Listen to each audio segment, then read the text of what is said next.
അപ്രതീക്ഷമായി തങ്ങളുടെ മുന്നിലേക്ക് വലിച്ചെറിയപ്പെട്ട ആ ഭീകരൻ നായയുടെ വീഴ്ചയിൽ മനുവും ജോമോനും എന്തു ചെയ്യണമെന്നറിയാതെ സ്തംഭിച്ചു നിന്നു. ഐസിയുവിന്റെ മുന്നിലെ ഇരിപ്പിടങ്ങൾ അവരുടെ കൺമുന്നിലൂടെ വലിയ ശബ്ദത്തോടെ ചിതറിത്തെറിച്ചു. എന്താണ് സംഭവിക്കുന്നതെന്നറിയാതെ അവർ ഇരുവരും ഭീതിയോടെ പരസ്പരം നോക്കി. ധൈര്യം സംഭരിച്ച് മനു ഐസിയുവിന്റെ മുൻവാതിലിനരികിലേക്ക് ഓടി. അപ്പോൾ കണ്ട കാഴ്ച ഞെട്ടിക്കുന്നതായിരുന്നു. ഐസിയുവിന്റെ ഗ്ലാസ് വാതിൽ തവിട് പൊടിയായി കിടക്കുന്നു. ഗ്ലാസ് വാതിൽ തകർന്ന് ചിതറിക്കിടക്കുന്ന ചില്ലുകൾ വെള്ള ടൈലിനു മുകളിലായി തിളങ്ങുന്ന മുത്തുമണികൾ പോലെ തോന്നിപ്പിച്ചു. എന്തു ചെയ്യണമെന്നറിയാതെ ഭയവിഹ്വലനായി മനു നിന്നു.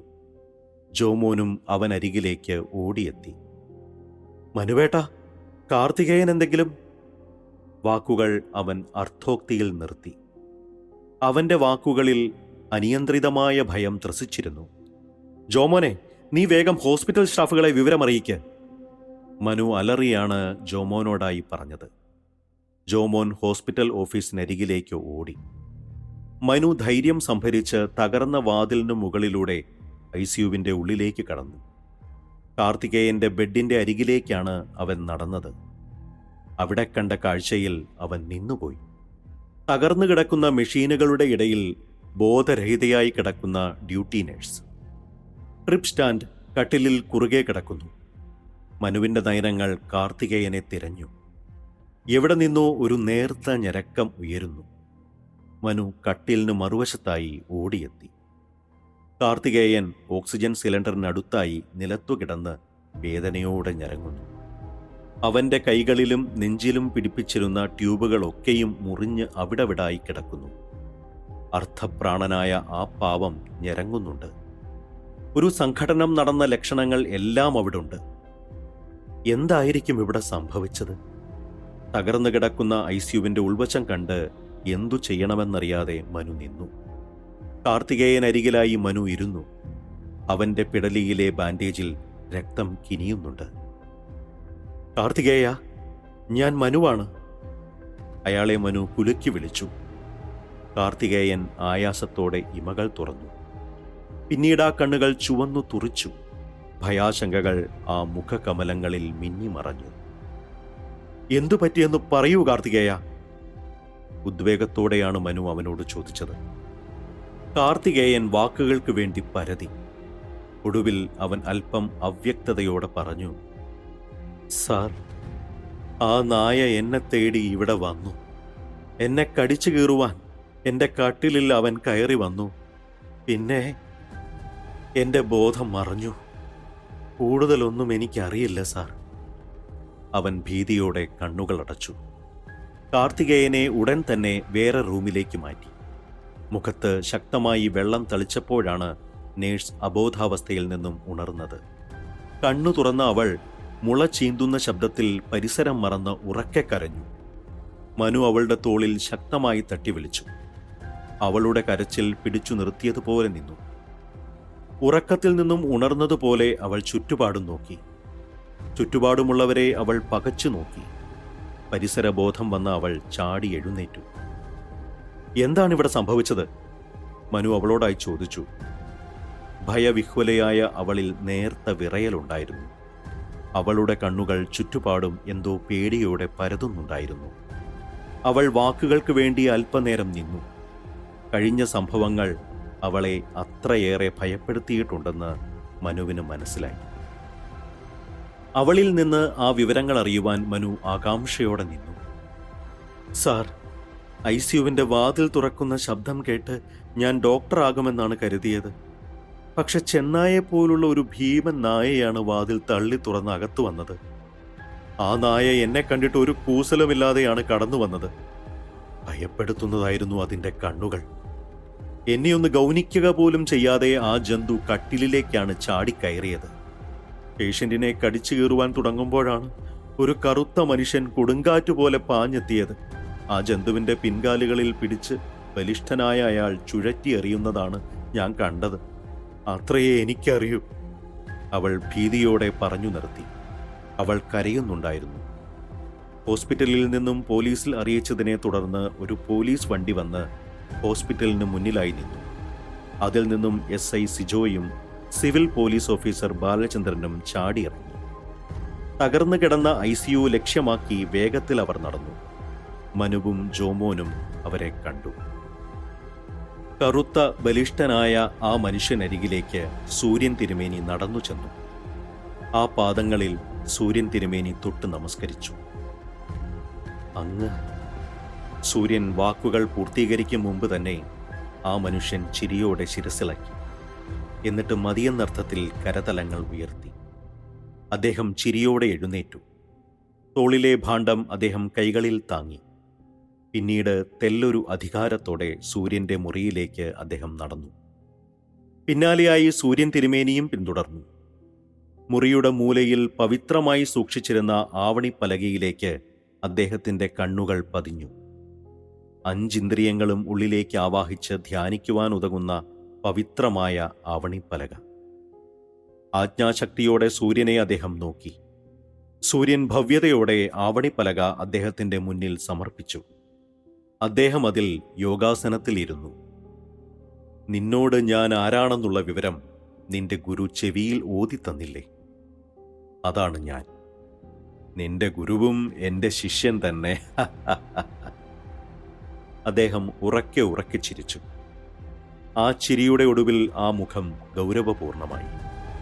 നിന്റെ കുടുംബത്തിലെ തന്നെ കണ്ണിയായ ഭൈരവൻ അഥർവമന്ത്രത്തിലൂടെ അശുദ്ധമാക്കിയ മഹാകാലയന്ത്രമെന്ന ആ മഹാഗ്രന്ഥം അവനിൽ നിന്നും വീണ്ടെടുത്ത് മഹാഗുരുക്കന്മാർ വാഴുന്ന ഹിമാലയ ഗ്ലേഷ്യറുകളിൽ എത്തിക്കുക എന്ന ദൗത്യം മഹാഗുരുക്കന്മാർ എന്നിലും സംജാതമാക്കിയിരിക്കുന്നു.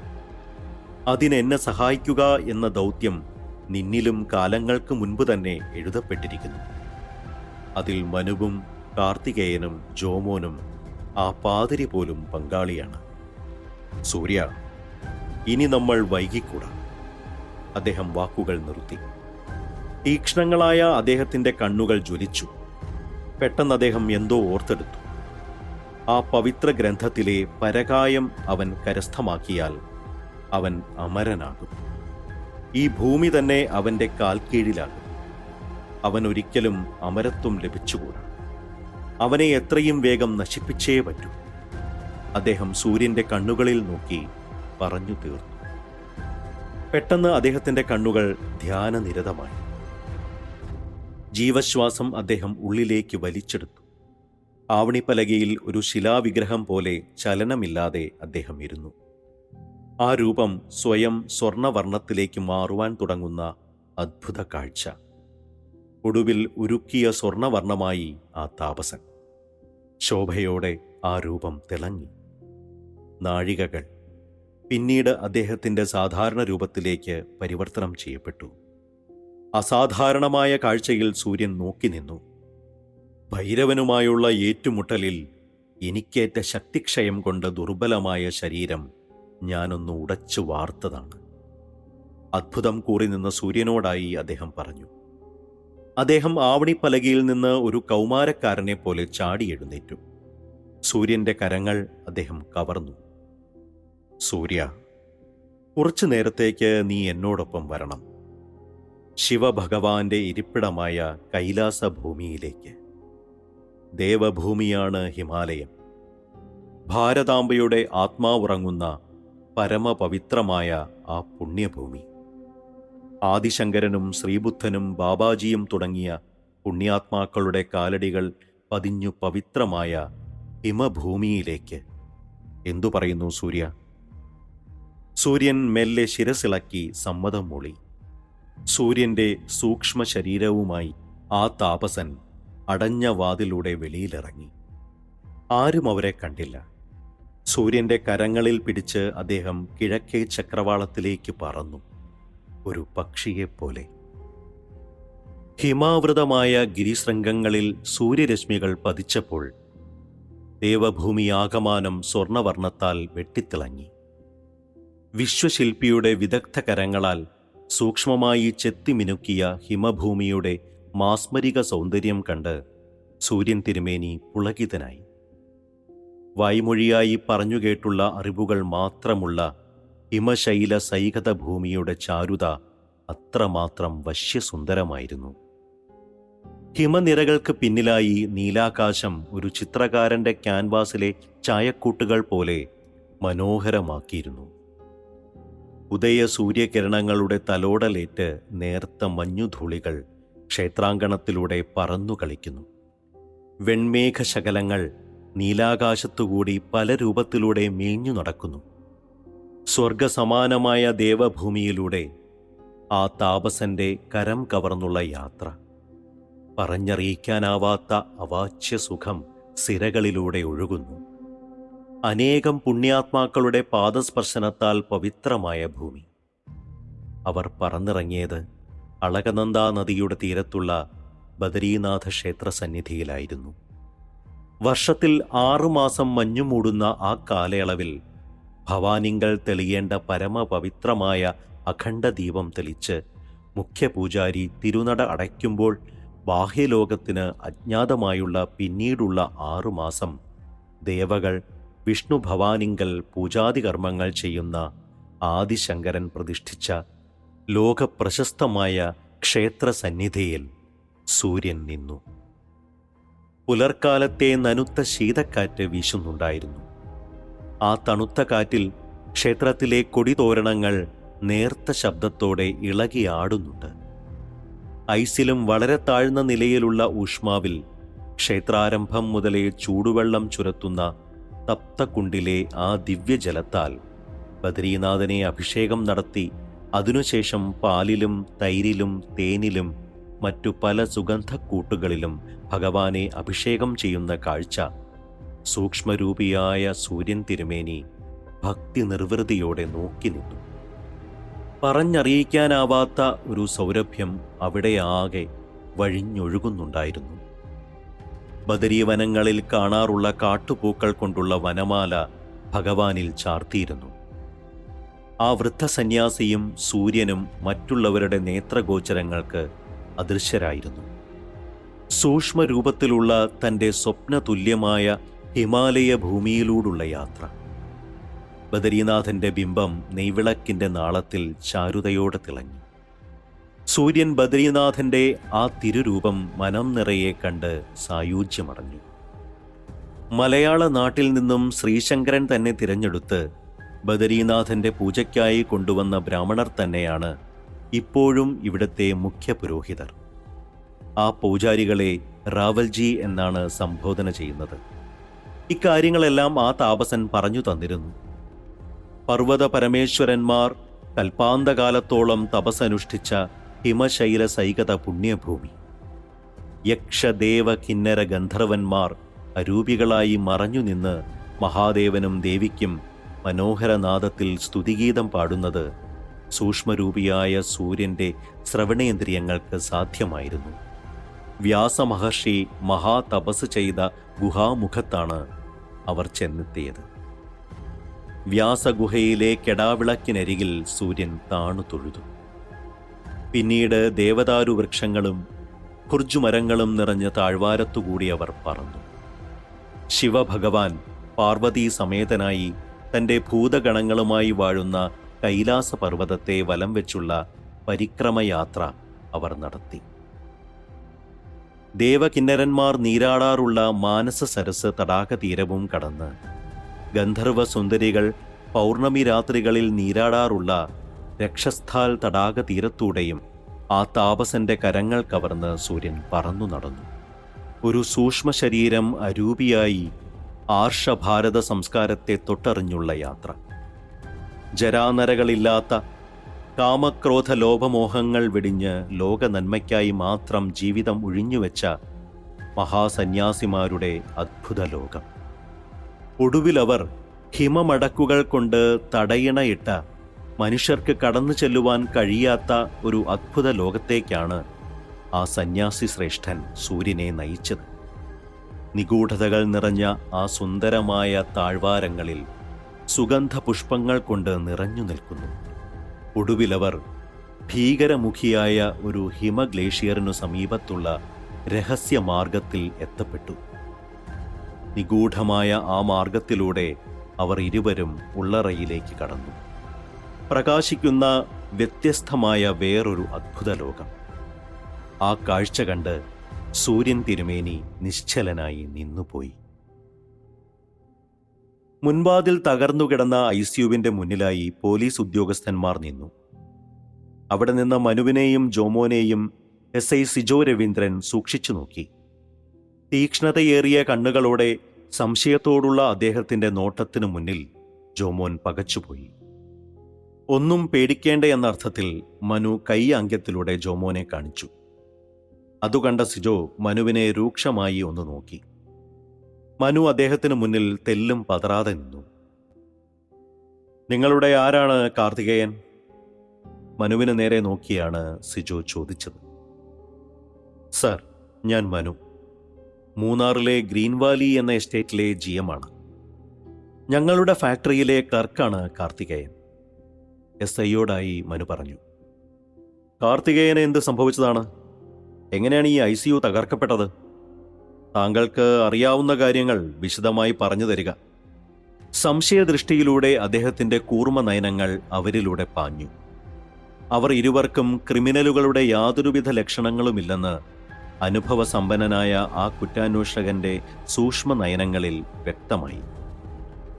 മൂന്നാറിൽ സംഭവിച്ച കാര്യങ്ങൾ മുതൽ ഇന്നലെ രാത്രിയിൽ ഇവിടെ സംഭവിച്ച വരെയുള്ള എല്ലാം തന്നെ വിശദമായി തന്നെ മനു അദ്ദേഹത്തോടായി പറഞ്ഞു. ഇതെല്ലാം ഒരു സിനിമാ കഥ പോലെ അവർ ഇരുവരും കേട്ടിരുന്നു, വിശ്വസിക്കാനാവാതെ. കാർത്തികേയന്റെ പിടലിയിൽ ആഴത്തിൽ പതിച്ചിരുന്ന മുറിവുകൾ ആ നായയുടെ കൂർത്ത പല്ലുകൾ കൊണ്ടുണ്ടായതാകാം. വയറിൽ കത്തികൊണ്ട് വരഞ്ഞ പോലുള്ള മുറിവ് ആ ഭീകരൻ നായയുടെ കൂർത്ത നഖങ്ങൾ കൊണ്ടുണ്ടായതാകാം. വിശ്വസിക്കാനാവാത്ത സംഭവങ്ങൾ. കാർത്തികേയനെ ഹോസ്പിറ്റലിൽ അഡ്മിറ്റ് ആക്കിയപ്പോൾ തന്നെ ഈ വിവരങ്ങൾ ഹോസ്പിറ്റലിൽ നിന്ന് അറിയിച്ചിരുന്നു. അതിനു തൊട്ടുപുറകെയാണ് ഹോസ്പിറ്റലിൽ വന്ന് ആ ഭീകരൻ നായ കാർത്തികേയനെ വധിക്കുവാൻ ശ്രമിച്ചത്. എവിടെ നിന്നോ വന്ന ഒരു കറുത്ത മനുഷ്യൻ ആ ഭീകരൻ നായയെ ചുഴറ്റിയെറിയുക. SI സിജോ രവീന്ദ്രൻ ഒരു ഇതികർത്ത മൂടനെ പോലെ മനുവിന്റെ മുന്നിലിരുന്നു. ഇവർ പറയുന്നതെല്ലാം സത്യമാണെങ്കിൽ പോലും വിശ്വസിക്കുവാൻ കഴിയാനാകാതെ അയാൾ കേട്ടിരുന്നു. ഉത്തരം കിട്ടാത്ത ഒരുപാട് ചോദ്യങ്ങൾ. ആ നായയുടെ ആക്രമണം നേരിട്ട് കണ്ട ആ നേഴ്സ് ഇനിയും നോർമലായിട്ടില്ല. ഇതുവരെയും കേട്ടിട്ടുകൂടിയില്ലാത്ത ഭീകരമായ സംഭവങ്ങൾ. കാർത്തികേയൻ അപകടനില തരണം ചെയ്ത് കഴിഞ്ഞതേയുള്ളൂ. അയാളെ ചോദ്യം ചെയ്യുവാൻ പറ്റില്ല. ആ മാനേജർ പറയുന്നതിൽ സത്യമുണ്ടാകുമെന്ന് തന്റെ മനസ്സ് മന്ത്രിക്കുന്നുണ്ട്. തന്റെ കൂടെയുള്ള ബാലചന്ദ്രൻ ഭയചകിതനായാണ് കൂടെയുള്ളത്. ഇവിടെ നിന്നും എങ്ങനെയും രക്ഷപ്പെട്ടാൽ മതിയെന്ന് അവന്റെ മുഖഭാവത്തിൽ വ്യക്തമാണ്. അണലിക്കാട്ടിലത്തെ സൂര്യൻ തിരുമേനിയുടെ അർത്ഥ സഹോദരനെന്നറിഞ്ഞപ്പോൾ മുതൽ സിജോ ഒരു സഹോദരനോടെന്ന പോലാണ് മനുവിനോട് സംസാരിച്ചത്. സൂര്യൻ തിരുമേനിയുടെ അടുത്ത സുഹൃത്താണ് SI സിജോ രവീന്ദ്രൻ. ചുമ്മാ അങ്ങനെ ഈ കേസ് എഴുതിത്തള്ളുവാൻ പറ്റില്ല. അമാനുഷികമായ പലതും ഇവിടെ സംഭവിച്ചിരിക്കുന്നു. പക്ഷേ ഇക്കാര്യങ്ങളൊക്കെ കേസ് ഡയറിയിൽ എങ്ങനെ എഴുതും? തുടരന്വേഷണം നടത്തിയേ പറ്റൂ. ആ ഭീകരൻ നായ എവിടെയെന്ന് കണ്ടുപിടിച്ചേ പറ്റൂ. എവിടെ നിന്ന് അന്വേഷണം തുടങ്ങും? ആ നായയിൽ ഭൈരവനെന്ന ഭീകര മാന്ത്രികന്റെ ആത്മാവ് സന്നിവേശിച്ചതാണെങ്കിൽ തന്റെ ജീവൻ അപകടപ്പെട്ടത് തന്നെ. കാർത്തികേയനെ ആക്രമിക്കുവാൻ ആ നായ വീണ്ടും വരുമെന്ന് അയാളുടെ മനസ്സിൽ തോന്നി. ഇവിടെ ഏതെങ്കിലും കാണാമറയത്ത് ആ നായ ഒളിഞ്ഞിരിക്കുന്നുണ്ടാകും. ഇന്ന് രാത്രിയിൽ ഈ ഹോസ്പിറ്റലിൽ രഹസ്യമായി മറഞ്ഞിരുന്നു ശ്രദ്ധിക്കുക തന്നെ. അയാൾ നിശ്ചയദാർഢ്യത്തോടെ ശിരസ് മെല്ലെ കുലുക്കി. എന്നിട്ട് നിശ്ചയിച്ചുറപ്പിച്ച തീരുമാനത്തോടെ ബാലചന്ദ്രനെയും കൂട്ടി പോലീസ് ജീപ്പിനരികിലേക്ക് നടന്നു. അപ്പോൾ തീപാറുന്ന 2 കണ്ണുകൾ അദ്ദേഹത്തെ വീക്ഷിക്കുന്നുണ്ടായിരുന്നു. SI സിജോ രവീന്ദ്രൻ തന്റെ ഓഫീസ് മുറിയുടെ ജനലഴികളിൽ പിടിച്ച് റോഡിലേക്ക് നോക്കി നിന്നു. അദ്ദേഹം ചിന്താധീനനായിരുന്നു. KK റോഡിലൂടെ നീണ്ട ഹോണടിച്ച് വാഹനങ്ങൾ പായുന്നുണ്ട്. ഉച്ചത്തിലുള്ള ഹോണടി ശബ്ദം അലോസരപ്പെടുത്തുന്നതായിരുന്നു. കുറച്ചു മുൻപ് പെയ്ത ചാറ്റമഴയിൽ റോഡാകെ നനഞ്ഞു കുതിർന്നു കിടക്കുന്നു. KK റോഡിലെ റെയിൽവേ മേൽപ്പാല നിർമ്മാണത്താൽ രൂപപ്പെടുന്ന വാഹനക്കുരുക്ക് പോലീസ് സ്റ്റേഷൻ കഴിഞ്ഞും കലക്ട്രേറ്റ് വരെയും നീളാറുണ്ട്. ക്വാർട്ടേഴ്സിൽ പോയൊന്ന് തല തണുക്കെ കുളിക്കണം. പിന്നീട് കാരിത്താസ് ഹോസ്പിറ്റലിൽ പോകണം. ഇന്നെന്തായാലും ആ നായ കാർത്തികേയനെ തേടി എത്താതിരിക്കില്ല.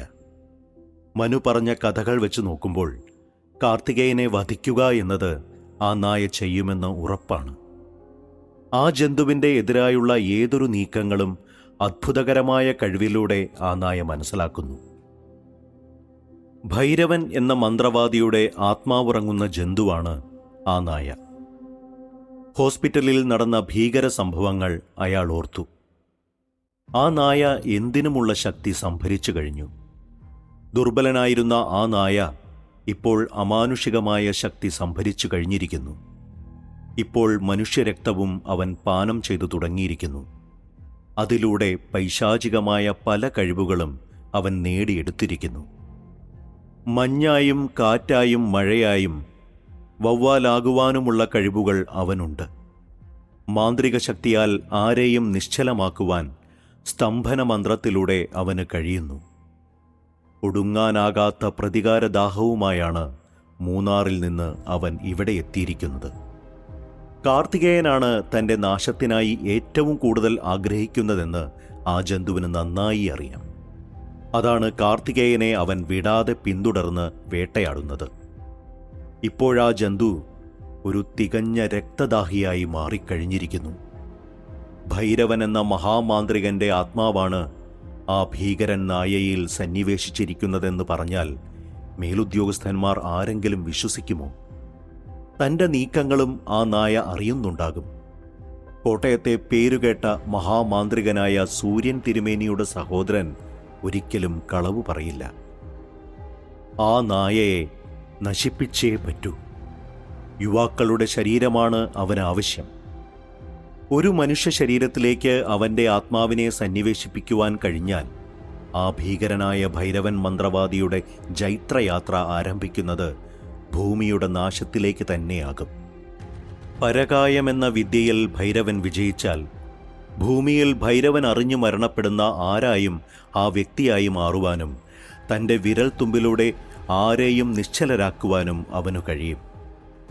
മഹാകാലയന്ത്രമെന്ന ഭൂമിയുടെ ഗ്രന്ഥം അവന് തിരിച്ചെടുക്കുവാൻ കഴിഞ്ഞാൽ അമരത്വം ലഭിച്ച അവനെ തകർക്കുവാൻ ഒരു ശക്തിക്കും കഴിയില്ല. സിജോ ഭീകരമായ ആ അവസ്ഥ ചിന്തിച്ചപ്പോൾ നടുങ്ങിപ്പോയി. ഇനി സൂര്യൻ തിരുമേനിക്ക് മാത്രമേ എന്തെങ്കിലും ചെയ്യുവാൻ പറ്റുകയുള്ളൂ. പുകഴ്പെറ്റ അണലിക്കാട്ടില്ലത്തെ മാന്ത്രികർക്ക് കണക്കുകൾ ഒരിക്കലും പിഴക്കില്ല. പെട്ടെന്നാണ് ഫോൺ ശബ്ദിച്ചത്. സിജോ ഫോണിലൂടെ കേട്ടത് ഞെട്ടിപ്പിക്കുന്ന വാർത്തയായിരുന്നു. ആർപ്പൂക്കര മെഡിക്കൽ കോളേജിന്റെ കാട് പിടിച്ച് വിജനമായി കിടക്കുന്ന ഒഴിഞ്ഞ സ്ഥലത്തായി ഒരു യുവാവ് മരിച്ചു കിടക്കുന്നുവെന്ന വിവരമാണ് ഫോണിലൂടെ അറിഞ്ഞത്. ബാലചന്ദ്രനും 2 പോലീസുകാരുമായി സിജോ അവിടേക്ക് പാഞ്ഞു. മെഡിക്കൽ കോളേജ് കഴിഞ്ഞ് മാന്നാനം പോകുന്ന റൂട്ടിൽ കോളേജിന്റെ തന്നെ കാട് പിടിച്ചു കിടക്കുന്ന ഏക്കർ കണക്കിന് സ്ഥലമുണ്ട്. പകലുപോലും ആരും അവിടേക്ക് പോകാറില്ല. വിറക് ശേഖരിക്കുന്നവരും കാലികളെ മേയ്ക്കുന്നവരും മാത്രമേ അവിടേക്ക് കടന്നു ചെല്ലാറുള്ളൂ. ധാരാളം അനാശാസ്യ പ്രവർത്തനങ്ങൾ നടക്കുന്ന സ്ഥലങ്ങളാണ്. വാഹനങ്ങൾ ഓടിക്കുവാൻ കഴിയാത്ത രീതിയിൽ ഇടതൂർന്ന കാടുകൾ നിറഞ്ഞ സ്ഥലമായിരുന്നതിനാൽ ടാർ റോഡിൽ വണ്ടിയിട്ട് ഇടിഞ്ഞുകിടന്ന മതിലിനുള്ളിലൂടാണവർ അവിടേക്ക് ചെന്നത്. അറിഞ്ഞുകേട്ട് ധാരാളം ജനങ്ങൾ കൂടിയിട്ടുണ്ട്. കരിമ്പാറകൾ നിറഞ്ഞ ഒരു ചെറിയ മൊട്ടക്കുന്നിലാണ് ബോഡി കിടക്കുന്നത്. ബോഡിയുടെ ചുറ്റിലും നിന്നവർ പോലീസിനെ കണ്ട് ചിതറി മാറി. സിജോ സർവീസ് ക്യാമ്പ് ശിരസിൽ നിന്നും ഊരി. ബോഡി മലർന്നാണ് കിടന്നത്. അദ്ദേഹം മുട്ടുകാലിൽ ബോഡിക്കരികിലിരുന്നു. യുവാവ് പാൻറ്റും ഷർട്ടുമാണ് ധരിച്ചിരിക്കുന്നത്. ആ യുവാവിൻ്റെ കണ്ണുകൾ ഭയന്ന് തുറിച്ചിരുന്നു. വെള്ള ഷർട്ട് അവിടവിടായി കീറിയിട്ടുണ്ട്. ഒരു മൽപ്പിടുത്തം നടന്ന ലക്ഷണമുണ്ട്. കഴുത്തിലുള്ള ആഴത്തിലുള്ള മുറിവാണ് മരണകാരണമായതെന്ന് തോന്നുന്നു. ആ മുറിവിലൂടെ ഒഴുകിയ രക്തം കരിമ്പാറയിൽ തളം കെട്ടിയിട്ടുണ്ട്. അദ്ദേഹം ആ യുവാവിൻ്റെ നാഡിയിൽ പിടിച്ചു നോക്കി. ആ യുവാവ് മരിച്ചു കഴിഞ്ഞിരിക്കുന്നു. ശരീരം തണുത്തു കഴിഞ്ഞു. കഴുത്തിലെ മുറിവിലേക്ക് വീണ്ടും സിജോ നോക്കി. പിടലിയിലെ ധമനികൾ കടിച്ചു മുറിച്ചതുപോലെ. ആ പോലീസ് ഓഫീസർ നിശ്ചലനായി ഇരുന്നു പോയി. ആ ചെകുത്താൻ നായ യുവാക്കളെ വേട്ടയാടുവാൻ തുടങ്ങിയിരിക്കുന്നു. ഇൻക്വിസ്റ്റ് തയ്യാറാക്കി. പോസ്റ്റ്മോർട്ടത്തിന് ശേഷം മെഡിക്കൽ കോളേജിലെ മോർച്ചറിയിൽ തന്നെ ബോഡി വച്ചു. അപ്പോൾ രാത്രി 7:30 ഏതോ ജീവിയുടെ നീണ്ട പല്ലുകൾ കൊണ്ടുള്ള ആക്രമണത്തിൽ കഴുത്തിലെ ധമനികൾ മുറിഞ്ഞ് ആ മുറിവിലൂടെ രക്തം നഷ്ടപ്പെട്ടിട്ടാണ് മരണപ്പെട്ടിരിക്കുന്നതെന്നാണ് പോലീസ് സർജൻ റിപ്പോർട്ടിൽ എഴുതിയിരിക്കുന്നത്. അപ്പോൾ ആ നിരപരാധിയായ യുവാവിൻ്റെ കൊലയാളി ആ നായ തന്നെ. നെഞ്ചിൽ നഖപ്പാടുകൾ പലയിടത്ത് പതിഞ്ഞിട്ടുണ്ടായിരുന്നു. ഇനി ക്വാർട്ടേഴ്സിൽ പോകുവാൻ സമയമില്ല. സർവീസ് റിവോൾവർ സിജോ കയ്യിലെടുത്തു. ആവശ്യം വന്നെങ്കിലോ? അമാനുഷികമായ ശക്തിയുമായുള്ള ഏറ്റുമുട്ടലിനാണ് താൻ പോകുന്നത്. ജീവൻ പണയം വെച്ചുള്ള കളിയാണ്. ബാലചന്ദ്രനെ തൻ്റെ ഈ യാത്രയിൽ കൂട്ടണ്ട എന്ന് മനസ്സ് മന്ത്രിക്കുന്നു. ഏകനായാണ് സിജോ ഹോസ്പിറ്റലിലേക്ക് വണ്ടി ഓടിച്ചത്. MC റോഡിൽ പണി നടക്കുന്നതിനാൽ സംക്രാന്തി കവലയിൽ നിന്നും തിരുവഞ്ചൂർ റൂട്ടിലൂടെ വാഹനങ്ങൾ തിരിച്ചുവിടുന്നുണ്ടായിരുന്നു. അവിടെ ഡ്യൂട്ടിയിലുണ്ടായിരുന്ന പോലീസുകാരൻ സിജോയെ തിരിച്ചറിഞ്ഞു. അയാൾ മേലധികാരിക്ക് സല്യൂട്ടടിച്ച് തൻ്റെ സാന്നിധ്യം അറിയിച്ചു. സിജോ ആ വഴിയിലേക്ക് തൻ്റെ ബൊലാറോ തിരിച്ചു. ഇതുവഴിയാണെങ്കിൽ തനിക്ക് ഹോസ്പിറ്റലിൻ്റെ പുറകിലൂടെ എത്തുവാൻ കഴിയും. അതാണ് നല്ലത്. റബ്ബർ തോട്ടത്തിലൂടെയുള്ള വഴി തികച്ചും വിജനമായിരുന്നു. ഗട്ടർ നിറഞ്ഞ ആ വഴിയിലൂടെ സിജോ വണ്ടി മെല്ലെ ഓടിച്ചു. വഴി തെറ്റിയതുപോലെ ഇരുളിൽ റബ്ബർ മരങ്ങൾ ഭീകരരൂപികളായി കാറ്റിലാടുന്നുണ്ട്. അകാരണമായ ഒരു ഭയം സിജോയെ ഗ്രസിക്കുന്നുണ്ട്.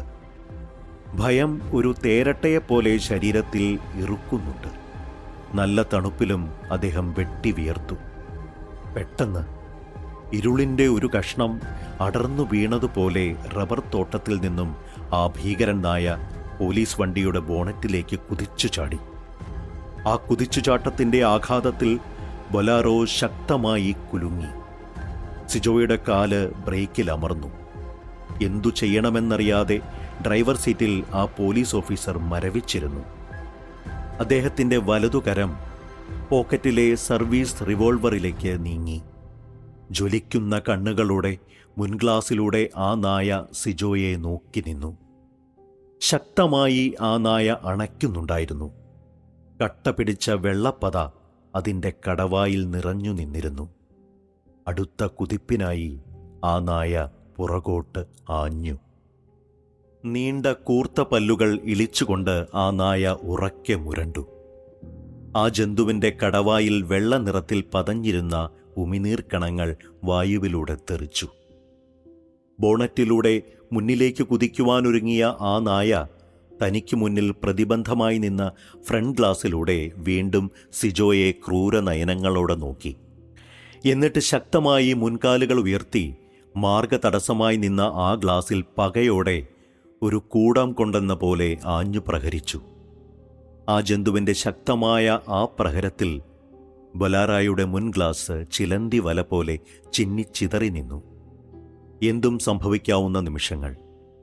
ഇനിയും ആ ഗ്ലാസിൽ അടുത്ത പ്രഹരത്തിനായി ആ നായ മുൻകാൽ ഉയർത്തവേ അകലെയുള്ള ആ കാഴ്ച കണ്ട് ആ ഭീകരൻ നിശ്ചലനായി നിന്നു. അകലെ നിന്നും കയ്യിലിട്ട് ഇളക്കി ജ്വലിപ്പിക്കുന്ന കത്തിച്ച ചൂട്ടിൻ്റെ വെളിച്ചം ബൊലാറോയ്ക്ക് അഭിമുഖമായി വരുന്നു. ആ ചൂട്ടിൽ നിന്നും തീപ്പൊരികൾ ചിതറി താഴെ പതിക്കുന്നുണ്ട്. ആ സമയം സിജോ റിവോൾവർ വലം കൈയിൽ എടുത്തിരുന്നു. ട്രിഗറിൽ വിരലമർത്താൻ തയ്യാറായി അവൻ ഡ്രൈവർ സീറ്റിൽ ഇരുന്നു. അപ്പോൾ ആ വെളിച്ചം അവരുടെ അടുത്തായി എത്തിക്കഴിഞ്ഞിരുന്നു. ആ ചൂട്ടിൽ നിന്നും ഉതിർന്ന ചുവന്ന വെളിച്ചത്തിൽ അത് കയ്യിലേന്തിയ ആളെ കണ്ട് നായ ഭയത്തോടെ താഴേക്ക് കുതിച്ചു ചാടി. ആ ശക്തിയിൽ ബൊലാറോ ശക്തമായി ഇളകി. പിന്നീട് ആ ജന്തു ഭീതിയോടെ കൂരിരുളിൽ മറഞ്ഞു. ആ ചൂട്ട് കയ്യിലിട്ട് വീശി ജ്വലിപ്പിച്ചുകൊണ്ട് ആ വൃദ്ധൻ കാറിന് ഇടതുവശത്തായി വന്നു നിന്നു. സാറിന് വഴി തെറ്റിയെന്ന് തോന്നുന്നു അല്ലേ? വിടർന്ന ചിരിയോടെയാണ് ആഗതൻ ചോദിച്ചത്. മറുപടി പറയുവാൻ വാക്കുകൾ കിട്ടാതെ സിജോ ആ മനുഷ്യനെ നോക്കിയിരുന്നു. ഇദ്ദേഹം വന്നില്ലായിരുന്നെങ്കിൽ എന്തും സംഭവിക്കാമായിരുന്നു. ആ ഭീകരനായ നായയുടെ ക്രൂരമുഖം ഹൃദയത്തിൽ കോറിയിട്ടതുപോലെ തെളിഞ്ഞു നിൽക്കുന്നു. തനിക്ക് ഹോസ്പിറ്റലിലേക്കുള്ള വഴി തെറ്റിയിട്ടുണ്ട്.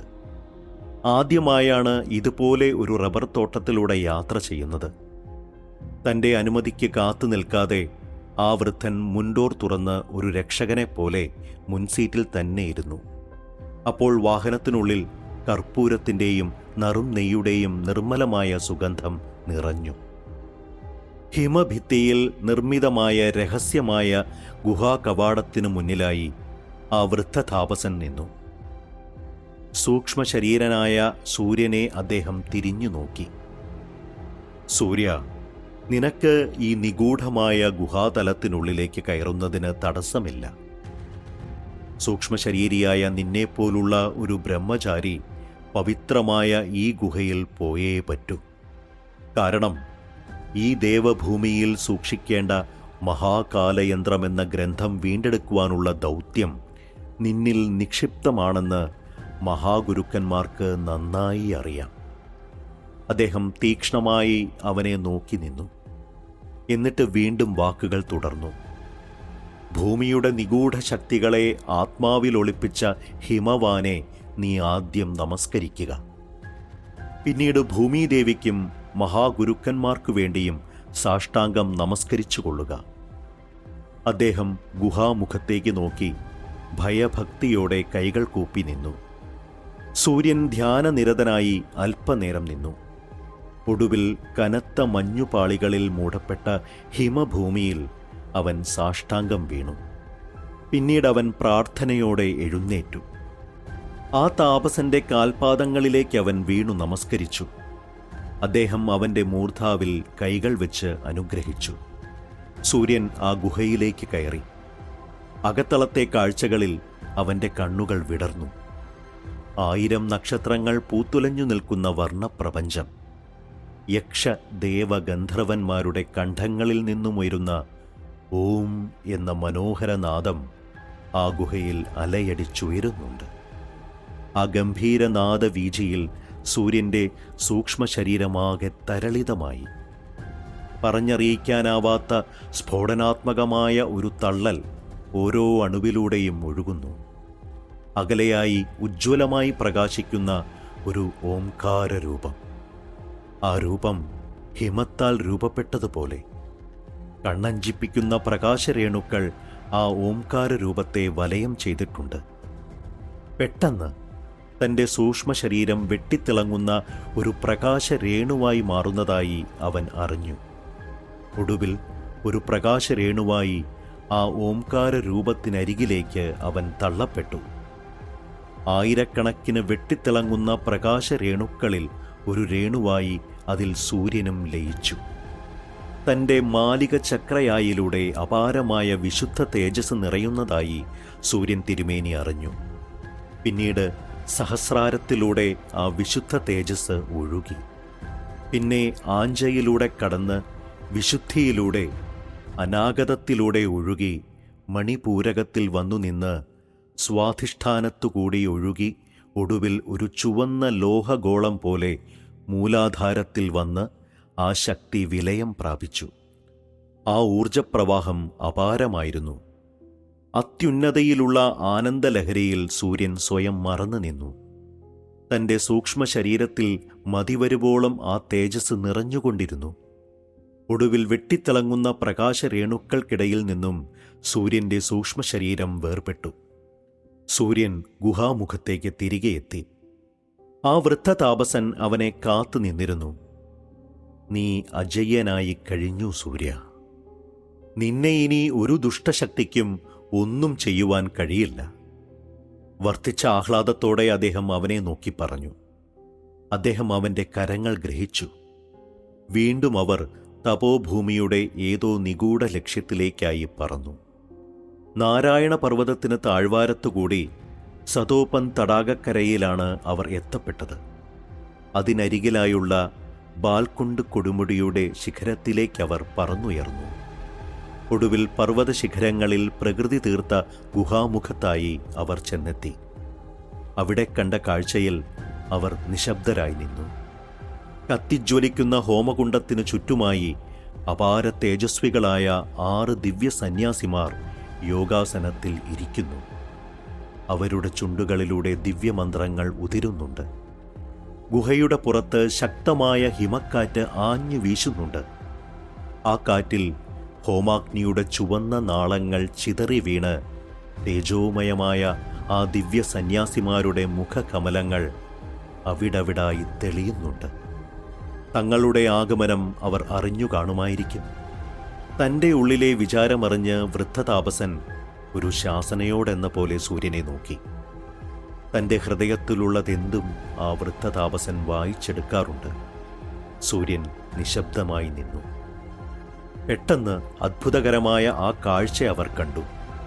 കിഴക്കേ ചക്രവാളത്തിലൂടെ പൊട്ടുപോലെ ഒരു പ്രകാശഗോളം മെല്ലെ പറന്നുവരുന്നു. ആ ഗോളം അവർ ഇരുന്ന ഗുഹാമുഖം ലക്ഷ്യമായാണ് വരുന്നത്. ഒടുവിൽ ആ ഗോളം സാവധാനം വായുവിലൂടെ അവരുടെ മുന്നിലായി വന്നു നിന്നു. ആ ഗോളത്തിൻ്റെ ഒരു വാതിൽ തനിയെ തുറന്നു. ആ വാതിലിലൂടെ തിളങ്ങുന്ന വസ്ത്രധാരിയായ ഒരു താപസൻ വെളിയിലേക്ക് ഇറങ്ങി.